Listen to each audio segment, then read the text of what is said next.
Good evening, this is Rahul Reddy. Along with me is my business partner, EAD Neumann.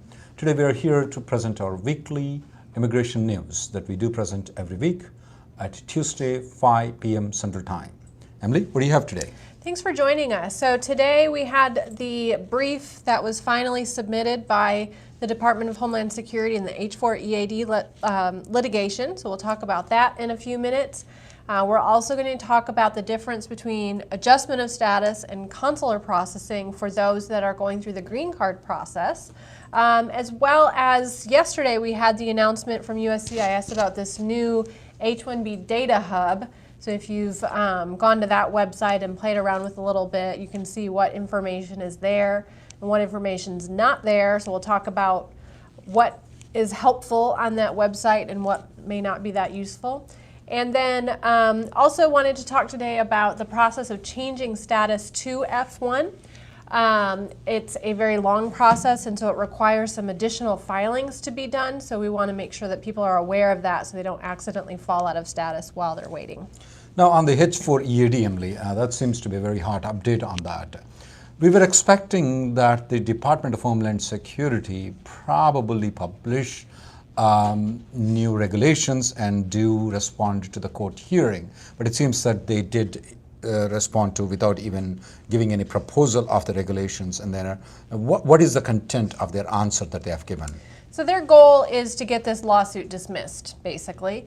So just to remind everybody the background of this litigation, it's been going on for years, and the case was initially thrown out by the lower court. It was dismissed on the grounds that the IT workers that brought the lawsuit couldn't prove that they were harmed. And you have to be able to prove that in order to have standing to bring a lawsuit. So the court said, you don't have standing, therefore, we're not even going to hear the merits of your case, which the merits of the case are they're arguing that DHS did not have authority to grant the H-4 EAD. That's what this all boils down to. But because they didn't have standing, the court never got to that issue.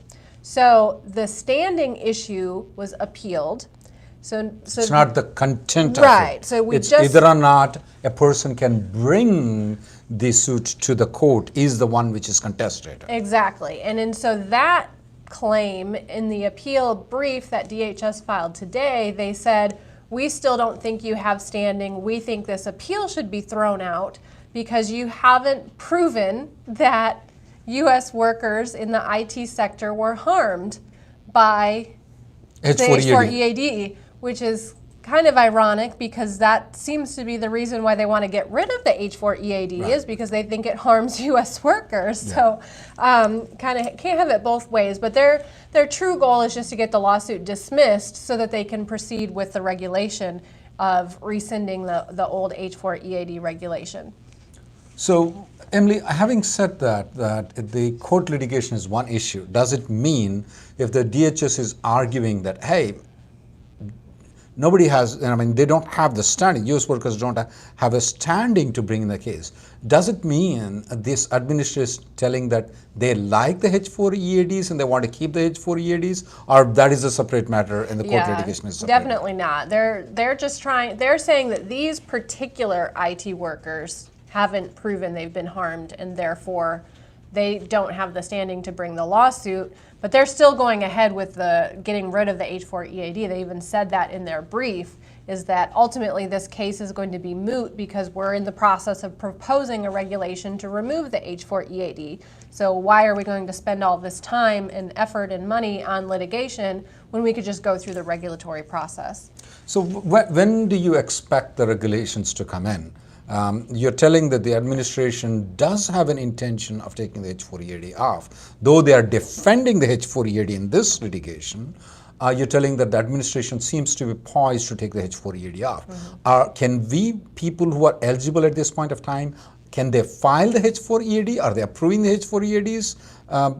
Right now? Yeah, you can definitely still file. Everything is business as usual. Even once the regulation is proposed, you can still file. Only when there's actually a final regulation that says we're not going to accept H-4 EADs after X date, then they won't process them anymore. But while all of that is going on, they'll continue to approve them and everybody can file. Do you have any timeline when the administration is going to say that when the proposed regulations are going to come down? I kind of expected the proposed regulation to come out before April 1st, which was the deadline for them to file the brief yesterday, but that didn't happen.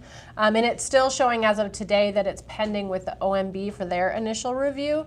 And that's been going on since, I believe, February 22nd. So we're, getting close to 60 days of being stuck with OMB.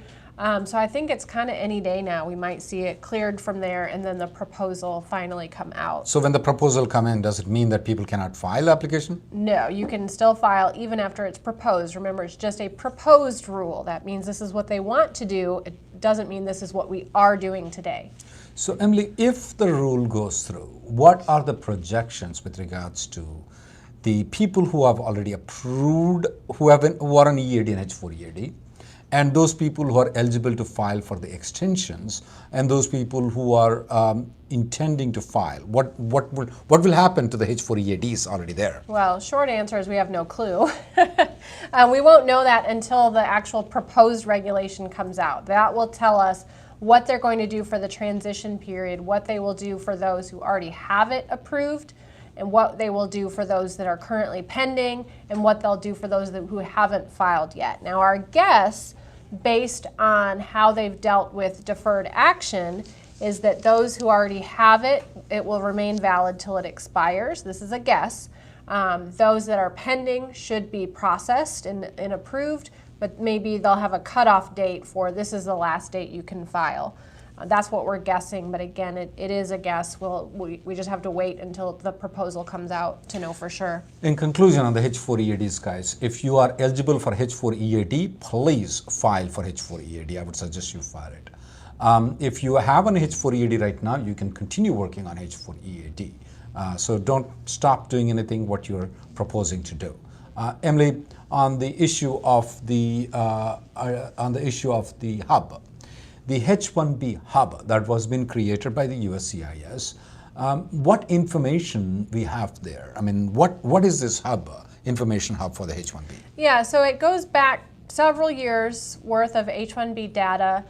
You can search by company name, you can search by city, by state, by NAICS or industry code or zip code.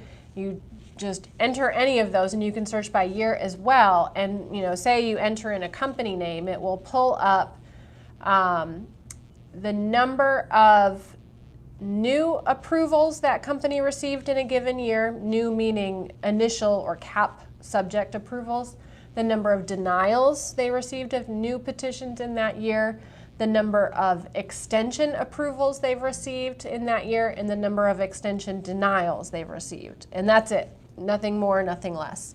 So you can't click on them to get any further information. It's just a table of numbers. When we go to the Department of Labor website, Emily, we do get all the LCA information. So how different is that compared to this one?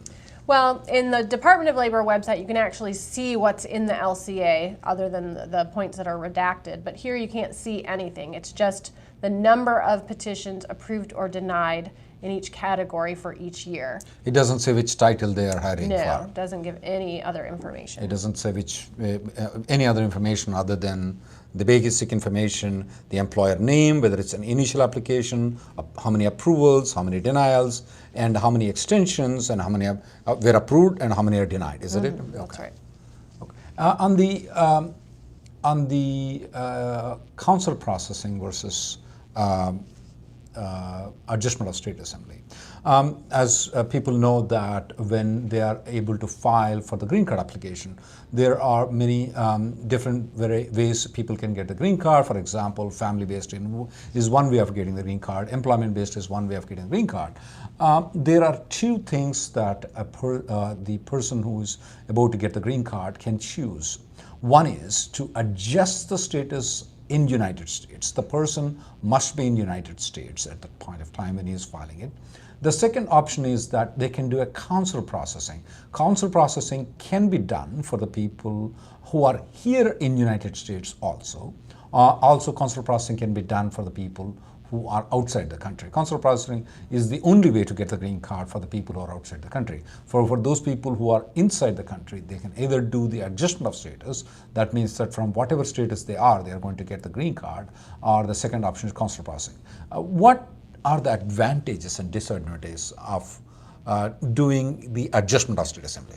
Yeah, I think for employment-based, most people are in the U.S., so they opt for adjustment of status. And one of the main benefits of that is that you get the employment authorization and advanced parole, the EAD and AP or travel document that allows you to work and travel without the need of your underlying non-immigrant status. You don't need a visa stamp anymore in order to work and travel, and you can do that as long as the adjustment of status application is pending. So I think that's a big benefit, especially for those whose spouse doesn't have work authorization, to be able to get that earlier rather than having to wait until you actually get the green card. But the adjustment of status does have an interview requirement, which is new. So I don't know if you have any updates on how that process is going. It's going very smoothly on the interview process. I haven't experienced anything untoward incident as of now in the adjustment of status that I have gone through. As you know that we do conduct a daily conference call. We get a lot of information through that too, which we pass on to the other people. And of course, I do speak with a lot of other clients.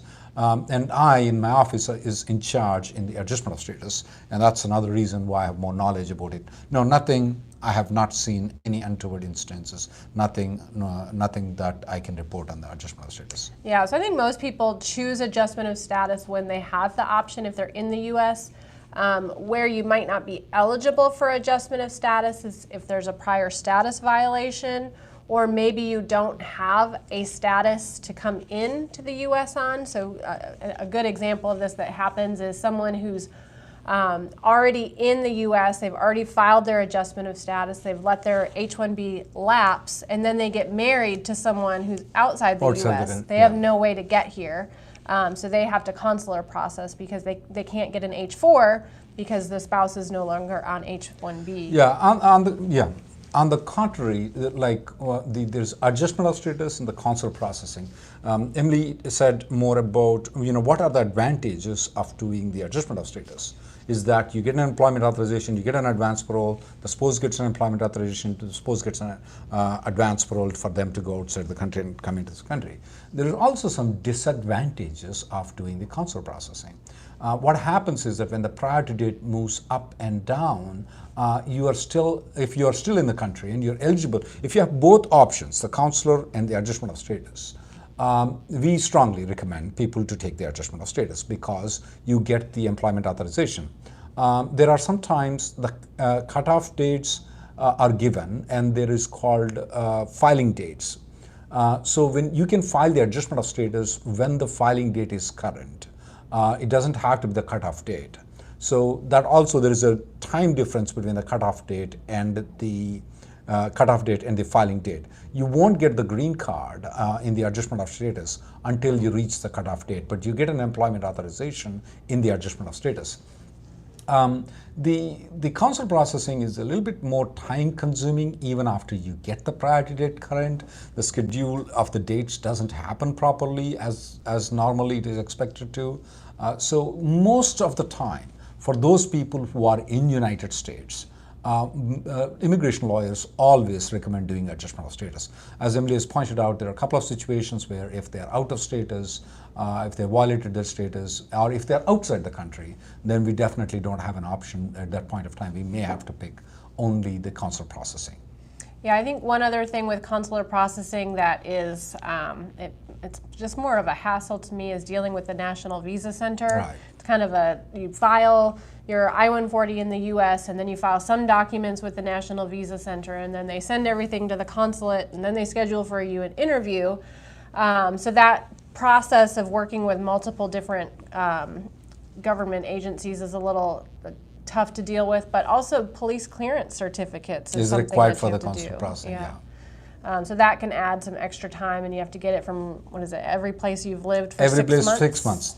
In the past 10 years, you have to get the police clearance certificate. Sometimes if they have lived in Saudi and they have lived in USA, they have lived in India, you have to get police clearance certificates for all three places. That becomes very, very tough. So consular processing overall is more burdensome. Only you pick it when you're outside the country. Otherwise, it is at the adjustment of status. Emily, on the fourth topic of changing the status to the F1 visa used to be the easiest thing I have ever known of. That it used to take 2 to 3 months to change the status from B1, B2, H1, H4, a lot of different statuses to F1. And now it is one of the most complicated change of status that I've known of. It's not much legalities involved, it's the time process involved in the F1 visa. Why is F1 so different? For example, if a person is here on a B2 visa and the person gets married to the H4 visa, H1B, sorry, and he or she applying for a H4 visa, they apply for the H4 visa, even if it takes longer time, they can stay legally in United States until the H4 is adjudicated, even though their B2 expired. Now, that rule is not there for F1. Can you explain that more? How the entire process, why they have to maintain the status until the F1 is approved? Right, yeah. It's all about the program start date that's in your SEVIS record and on your I-20. So in order to file that change of status, you first have to get the admission into the school, and then the school will give you an I-20. And on that I-20, it says your program starts on a specific date. Let's say August 20th. Yeah, so you have to show that you're maintaining your current status up to 30 days before that, which would be July 20th. So as long as your current status is valid through July 20th, you can file a change of status to F1, planning to start on August 20th. However, the processing time of the F1 can be up to 15 and a half months. And I want to correct you. I want to correct you, Emily. 18 months. Yeah, and so when you, when the application is getting delayed just because of the processing time, the school is going to keep deferring your start date another semester. So now they've deferred your start date to January 20th. Well, your status was expiring July 20th. What are you going to do from July 20th to January 20th? Oh, December 20th. Actually. Yeah, December 20th. And then now we're into December. You still don't have an approval. Wait, they're going to have to. You didn't answer the question. What's the solution there? Well, from July to December. The solution is, unless you're somehow eligible to extend your current status, maybe you're on H-4 or something like that. But if you're running out of your current status, you actually have to file a different change of status to B2. It's called a B2 bridge application that is going to bridge your old status to your F1. But the B2 bridge can only be asked for 6 months at a time. And so I'm going to ask from July 20th to January 20th. So I'm safe right now. For then, yeah. And then January 20th rolls around and your F1 is still not approved, so they're going to defer your start date until the summer. And now you need to extend your B2 from, to April. Yeah, again. So you might have to file 2 or 3 B2 bridges just to get to the point where your F1 gets approved. And a lot of people are not aware of that and end up not filing anything, thinking they can just rely on the pending change of status, and then 18 months later end up with a denial after they waited all that time. That's very bad. So you have to maintain the status until the F1 is approved. It's very critical. We're noticing a lot of F1 status denials because they're not meeting the status. Now, when contrary to this F1, let's say for example, if somebody is moving from H1 to H4, they don't have to do all this. This is only applicable in the issues where the F1 is, because you have to maintain the status, not in the case of H4. So, and they're not in the cases of L2, not in many other immigration cases, but it's necessary to maintain the status until the F1 is approved, 30 days before until the F1 is approved. So you need to observe very clearly and you need to maintain all these things. And then when the USCIS adjudicates all what Emily said, B1 bridge application 1, B1 application bridge application 2, B1 bridge application 3, and they are going to approve all 3 plus the F1 visa at one point of time. So that is taking even longer period of time. And now recently, from March 21st onwards, they did introduce the biometric system for all the I-539s. That also includes the F1 visa. We don't know how long it's going to take for the F1 visas. So sometimes you may want to sit down and see, is the change of status good for you? Or do you have to go out, or is it worth for you to go outside the country and get the F1 stamped and come back into country? There are a lot of times this becomes very critical, particularly in cases where the H-4 dependent, who is a child of the H-1B, if they're turning 21, if they turn 21 before the F-1 is approved, they are in big trouble.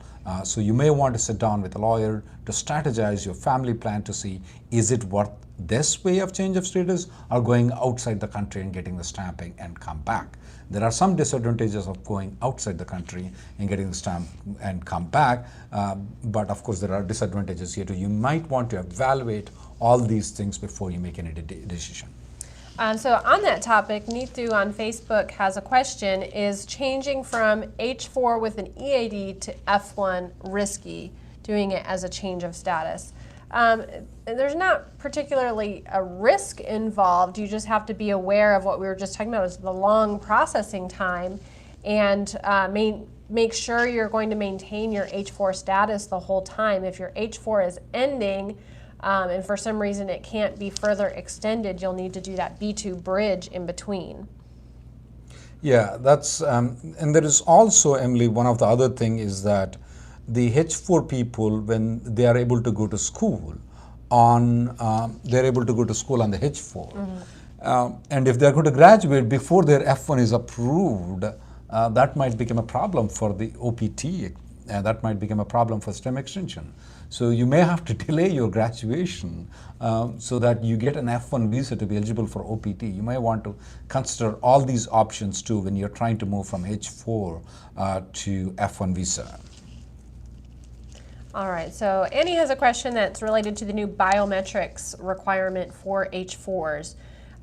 So she's on H-1B, has spouses.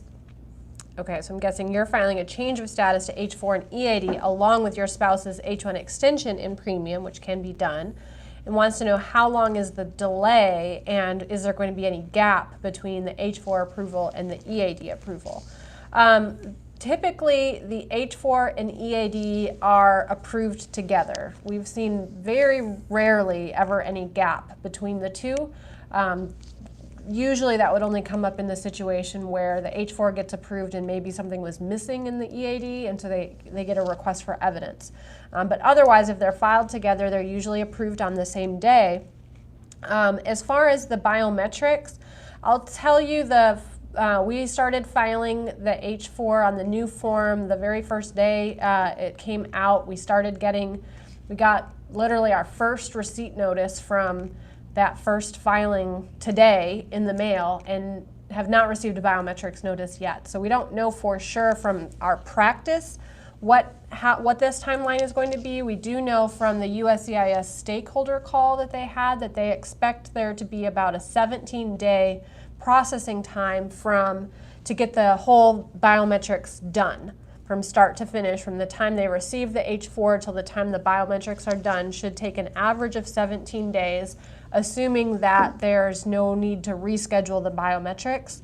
And so they'll continue to adjudicate the H-1B. They might approve that first, and then as soon as they get the biometrics back, they should approve the H-4 and EAD relatively quickly. They didn't say how quickly, but they said they understand that these are in premium processing and that they will try their best to stick with premium processing timeframes that we're used to. Question that came from Ganesh is he filed a H-1B premium processing in the quota. When is he expected to get a receipt notice?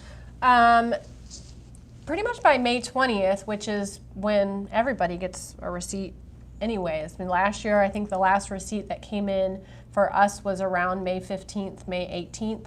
So you should be having it by then. Now, what you might get early that goes to the employer or the attorney is the email notification. So a couple years ago when we did have premium processing, we started getting email notifications the day after they made the announcement that the lottery was conducted, and then that continued all the way to the day they started premium processing. So if you get the email notification, it could be any time from the day after the lottery is actually done up until May 20th. Ashutosh has a question on H-1B maintaining status and wants to know if an employer can keep an employee on loss of pay for 2 months if the project ended. No, that is called benching, and it is not allowed. That employer could be fined and could be found to be violating the LCA regulations. You could file a complaint on the employer that does that. At the same time, it's very risky for you because you could be found to be not maintaining your status because you don't currently have a job. So you need to probably look into the options of transferring out of that company if that's what they're planning on doing. That is not legal. Chetan is asking the question from YouTube, are there any implications on traveling on an expired H-1B visa, but he has the I-94, which is valid to Mexico or Canada? You can travel to Canada or Mexico with the expired visa if you have the valid I-94 and you're still working for the company that has a valid I-94, as long as your visit is limited to less than 30 days. And you are not applying for the visa stamping there, because if once you apply for the visa stamping, until you get it, if the visa stamping is denied, you cannot come into the country.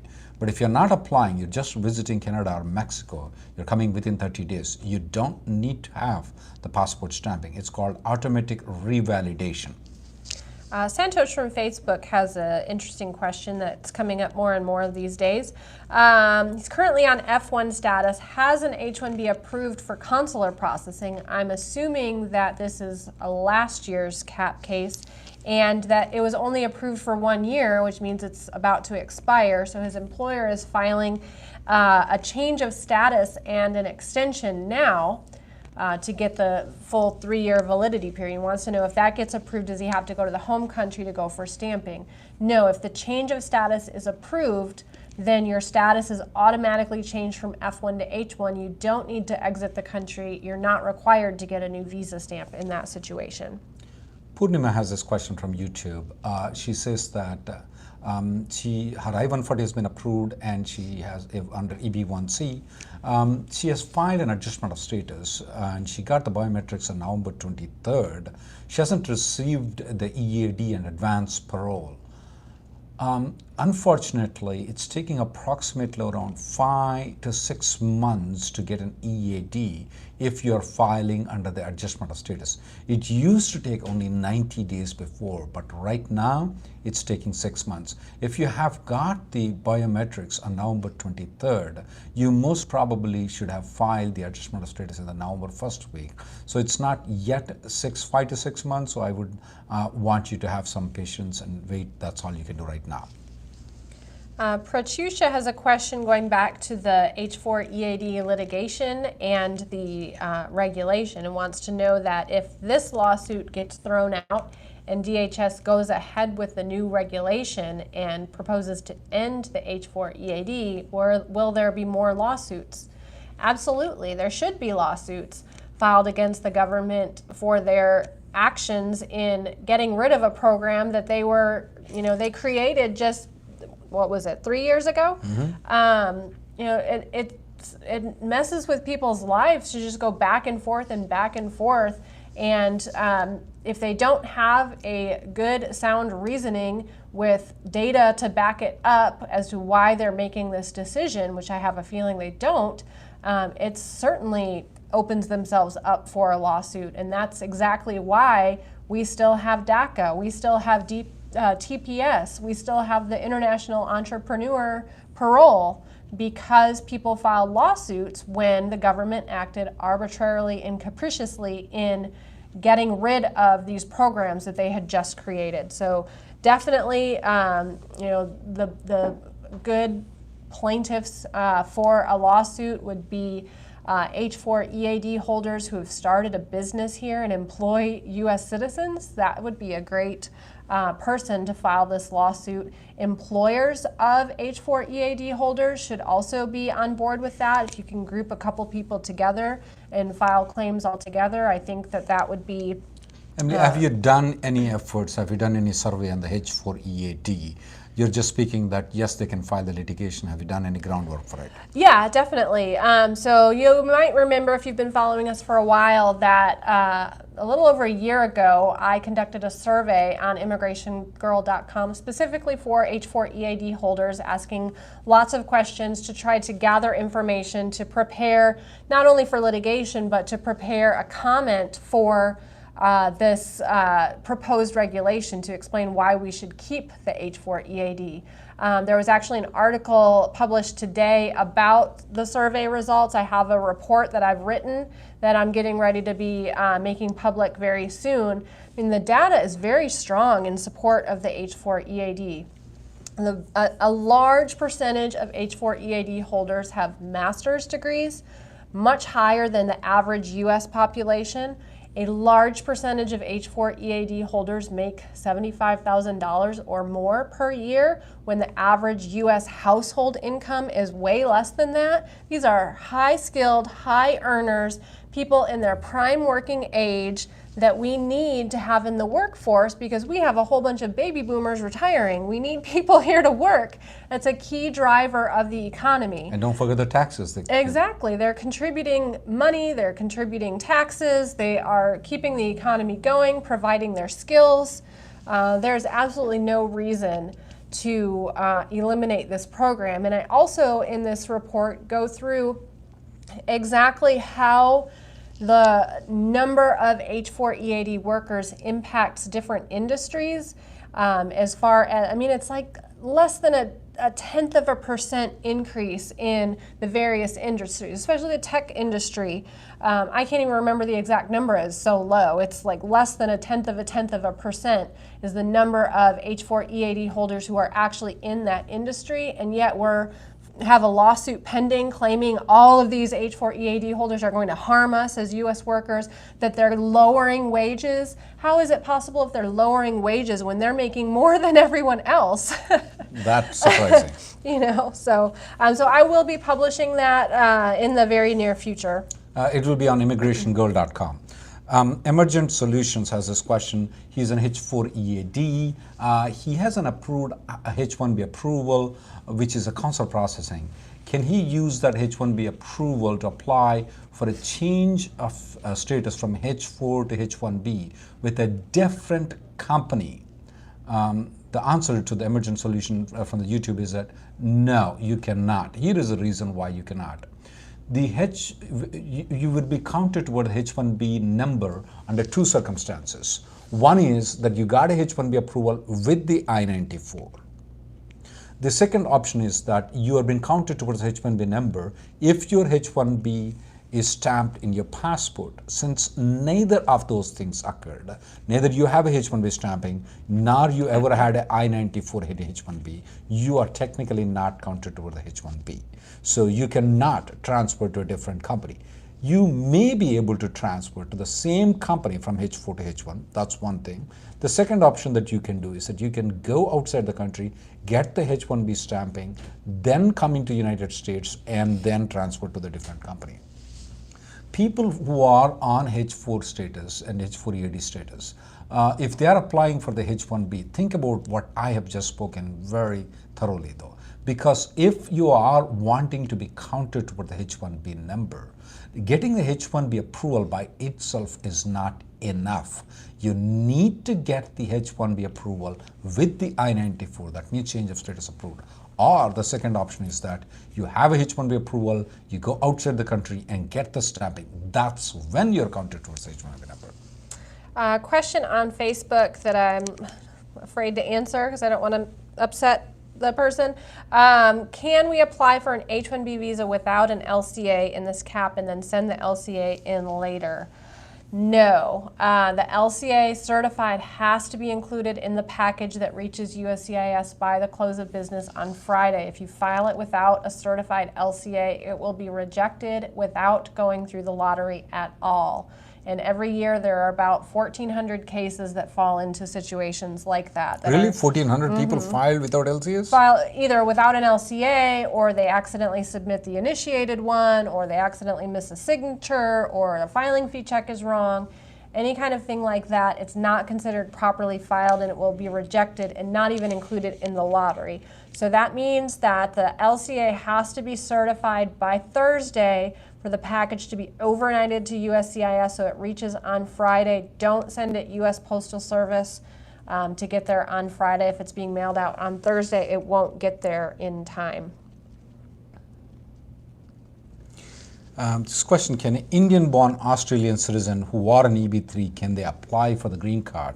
This came from PS from YouTube. It's a very tricky question. One is that I have to tell you that you will be considered to be an Indian national for the purpose of the green card. It doesn't matter that you hold the Australian passport, you will be considered as Indian. If you apply for the green card application, there are some negative impacts on your E3 extension. You may want to move to H1B though, and then apply for the green card. That will be a strategically better point rather than maintaining the E3 visa. The reason is that the E3 visa must have an intent of non-immigrant intent. So when you file for the green card application and then when you go for the E3 extension, you might have some trouble in getting the E3 extended. You may have trouble when you travel outside the country and coming back into the country. That provision of having a non-immigrant intent is there for E3 visa, but that is non-immigrant intent is not there for H1B. So strategically, it will be better that you apply for the H1B and apply for the green card. Otherwise, you will be in trouble. Sharith is on H-4 EAD and planning to pursue an online master's degree and wants to know if it will allow him to file in the master's cap once he graduates. And so potentially, yes, if it is an accredited program and it is a nonprofit or public institution, yes, that can count in the master's cap even if it's an online program. Janish has this question, having a different title in the 983 versus the I-129, will it automatically cause a rejection of the H-1B? People do move from one level of programming to another, one level of the software position to the different software position.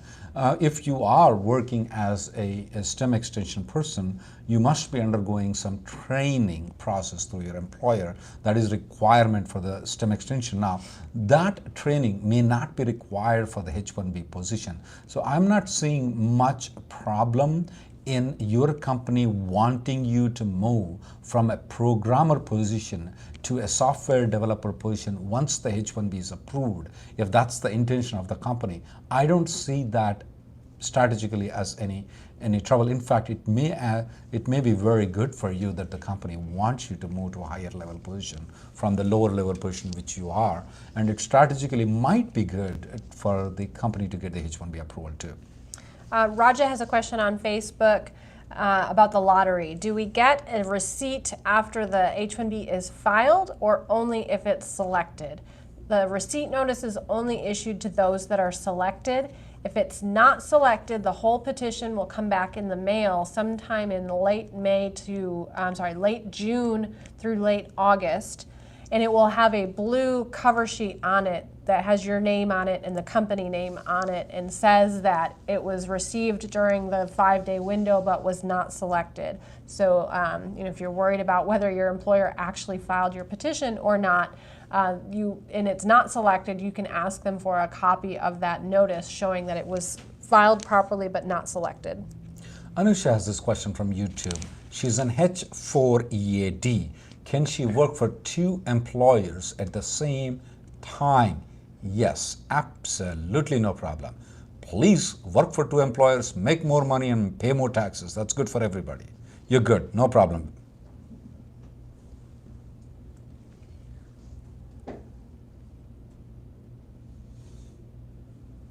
Rakesh has an interesting question. He was with employer A for about 7 years, got the I-140 approved, left and went to employer B for a year. Now he's back to employer A and wants to know if he has to redo the labor or green card or the I-140 petition.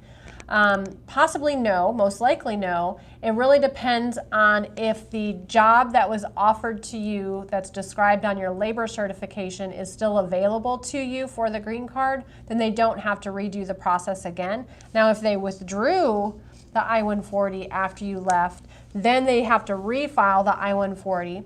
But you said I-140, not labor certificate. Right. If the job remains the same and they withdrew, they could just refile the I-140 based on the old labor that was approved and not have to file a new labor. But if the job is actually different to where that old job is no longer available at all, then a new labor would be necessary. Priyanka has this question that she is on H-4 EAD. Can they apply for the green card for them? Yes, your employer can apply for the labor certification I-140, not an issue at all. San has this interesting question, Emily. What if my employer is on H-4 EAD? What will happen to the OPTs and H-1s if the H-4 EAD is taken off? Yeah, I mean, your employer would have to sell the company to someone else, get someone else to run it, unfortunately. Yeah. That might be a good company to file a lawsuit in the event that they do issue that regulation.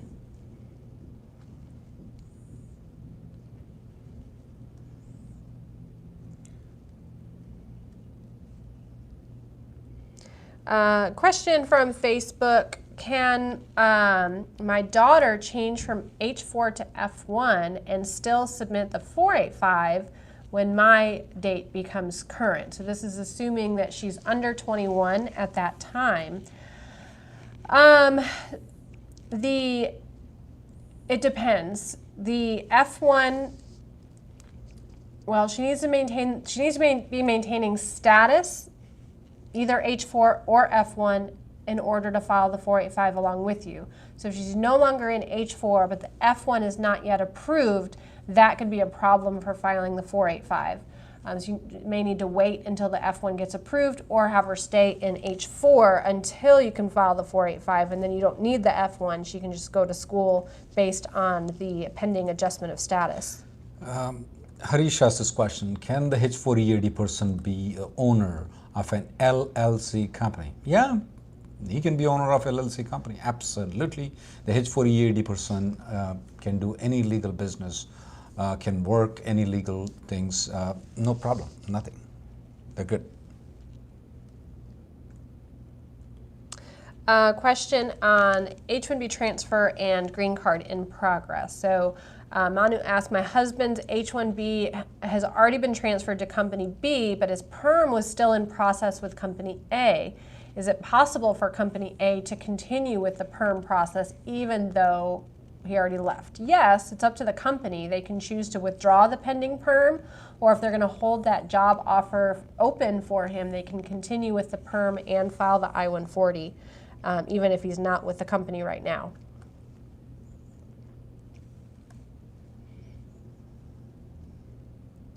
Divya asks, her spouse recently got the H-4 visa stamp and is now applying for the H-4 EAD. Is biometrics required? No.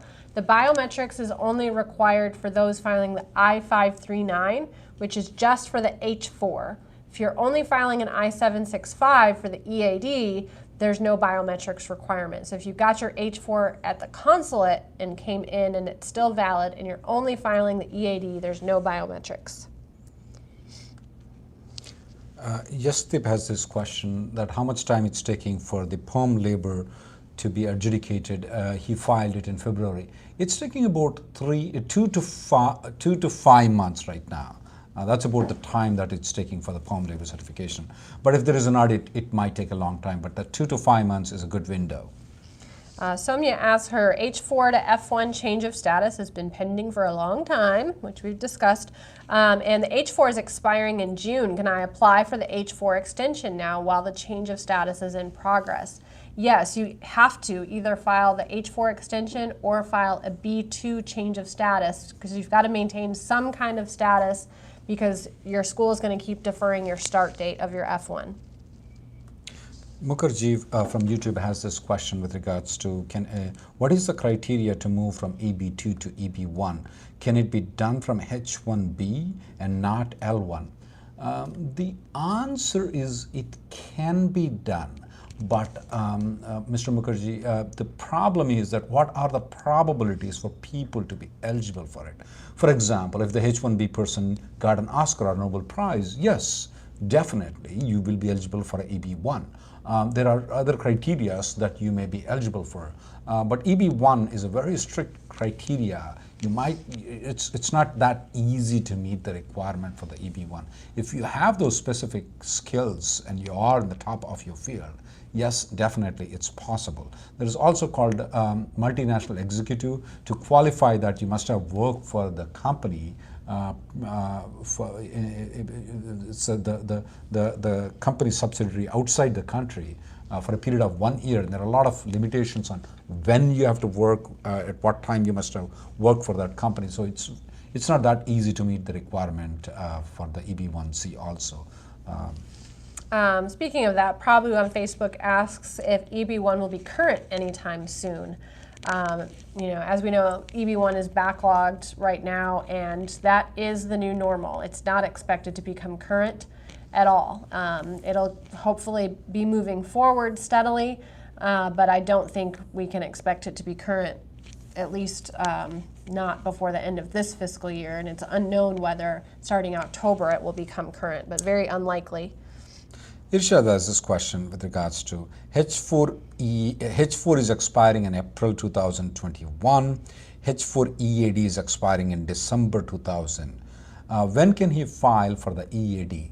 Now here is where, Irshad, the tricky thing is that the rule says that you can file within a certain time period, which you are not eligible at this point of time. However, in practice, what we noticed is that the immigration is approving the cases even if you apply well in advance. I would do at this point of time, what I would suggest you is file an extension right now. At the most, you're going to get the rejection. If you get the rejection, you're not barred in applying one more time. So I would file an extension right now. And then we have not seen a single rejection at this point of time if the people have filed an EAD more advanced than what the regulations require. Sachin has a question. I filed for H-1B in consular processing this year. Let's say it's approved. Can I change employers without getting the visa stamp? No. Although you've gotten the petition approved, you're not considered counted in the cap until you actually enter the U.S. in H-1 status or get the visa stamped. So without getting the stamping done, you're not able to transfer because you have your new employer is now going to be subject to the cap. Harish has this question. His priority date is June 2011. Is it advisable for him to move from EB3 to EB2? That's kind of a tough question. One is that I just want to make sure that, this person probably is an international. The priority date have become until May 1st of 2010 and 2012 for the EB2s. The EB3 to move to June or EB2 to move to June of 2011 might take a long time. If your employer is willing to have both the positions open, that means EB2 and EB3 positions open, I may want to apply one other labor certification for EB2 for you to keep the option open for EB3 and EB2. But there are some employers, if they move them to EB2, they're not willing to offer the previous job. If that's the case, you may want to discuss with a lawyer to evaluate if ever you want to move to EB2, because we don't know how the dates are going to go through. Whether EB2 is going to be advanced or EB3 is going to be advanced, it's going to be a tough question for the people to answer.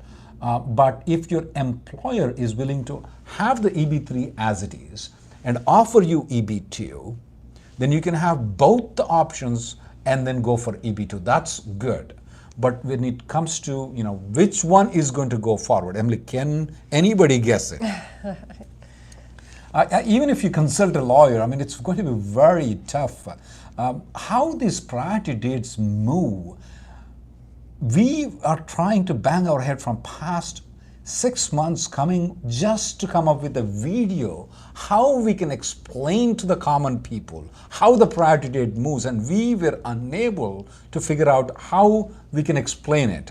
I bought like thousands of marbles with different colors, did the drama a couple of times to see if I can explain it clearly so that a common man can understand how the priority date moves forward and backward. I still could not be able to figure it out. One day maybe Emily will come up with a solution to explain it. But we got all the marbles, thousands of marbles to explain it. We have done some rehearsals, but we're still unable to give a clear picture where we can make the people understand why are these priority dates what it was current in 2007. Then it is still until 2007, until last year. I mean, it went to May 1st of 2010. It still did not come to May 1st of 2010 from past 7 years. How does that occur? I mean, we need to explain in one video to all the people. And we promise you that we will come up one day and we will concentrate totally only that video on how the priority date moves, particularly for the Indian nationals in EB2 and EB3. Ansh wants an overview of the biometric process for H-4 since it's new. So the biometrics is required for anyone filing an I-539. So note it's not just for H-4, it's also if you're filing an F-1, it's also for L-2. Anyone who's filing an I-539 is now going to be required to have their biometrics taken. So once you file, again, we have yet to receive our first biometric notice under this new requirement, but we have started receiving receipt notices now. But once you file, within a few days, they should verify whether the Biometrics Application Support Center has appointments available, and will schedule you for an appointment, and then they will mail you a separate notice with an appointment day and time. There's a specific day and time that you'll be required to go, and you'll only get about a week's notice.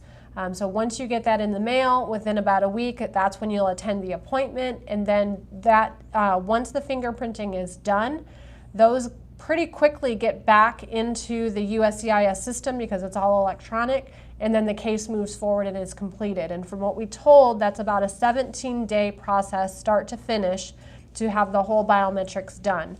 So supposedly it shouldn't cause any delay in the case other than the premium processing where the 539 is filed along with an H1 or an L1 in premium, but not too much of a delay. That's all we know at this point. I do have a blog post on immigrationgirl.com about the biometrics, and I've asked people to share their experiences with it so we can get some more information about how it's working out for everybody, what the timeline is. So you can always post there and read there if you want to know more. Flair has this interesting question. If my spouse's I-140 petition was revoked by USCIS, am I eligible for the H-4 EAD? There are a couple of reasons though here. If the I-140 has been approved for more than 180 days before it's revoked, then I'm going to go to the next rule. First thing is that the I-140 must not have been revoked for more than, after it's been approved, within 180 days it must not have been. If it's revoked after 180 days, was it revoked because the employer withdrew it? Then it's not a problem. You can apply for the H-4 EAD. It's never going to be a problem. If the I-140 was being revoked because there is some fraud involved in it, then you are not eligible for H-4 EAD. Number one, I-140 might have been approved for more than 180 days before it's been revoked. Number two, it must have been revoked. It was revoked because the employer has withdrawn, then you are eligible for the H-4 EAD. Question on the H-4 EAD. Do we need the card, the actual EAD card in hand in order to start working, or is the online notification sufficient? You will need the actual card in your hand because on the first day of employment, your employer is going to ask you to fill out the I-9 form to prove that you are authorized to work. And within 3 days, you have to provide proof of your employment authorization. And the only acceptable document is going to be that EAD card. So if you show up to work on the third day and don't have the card, your employer could terminate because you don't have the proper documentation. So you really do need to have the card in hand. Any update on the HR 392? Venkat is asking from YouTube. This is a provision which is allowing the per country quota limit to be taken off. No, nothing is moving forward. We have seen these kind of HR bills and the Senate bills in the preceding 22 years we have been in existence. In fact, it's been 22 years we are in business. Yesterday, April 1st, was our 22nd year of that we are in business. We choose to have the April 1st day because there is some significance to law. It also falls that on April 1st we are able to file the H-1Bs. So in 22 years, I've seen this per country quota limit coming in front of the Senate, coming in front of the House. Was taken off kind of in a sense in 2002 because what they said was that any unused green cards will be given to the country that is using more than 7%. But it's not overall, the 7% quota has not been taken off. It still exists there. It's only the unused green cards will be given for the people who are using more green cards. But not much traction is there in the Congress on this HR 392 bill. I'm not expecting any miracles at this point of time. But I would want to suggest that keep the pressure on, write the letters to the congressmen, tell to your senators that this is a problem. It's going to take 150 years for you guys to get the green card if you apply. All right, I think we're about out of time today. So thank you for joining us. If we did not get to your question, you can always join one of our daily conference calls. We have it every day, and it's for free. You just go to rnlawgroup.com, click on conference call. You'll get the dial-in and the schedule, and you can join us and ask your questions there. You can also tweet with me on Twitter at Immigration Girl or Facebook. And also you can go to immigrationgirl.com and ask questions there, and I update a lot of information about the latest trends and what's happening. I have more information about that H-4 EAD lawsuit there that I posted today, and next week probably I'll start posting about the H-1B lottery as well.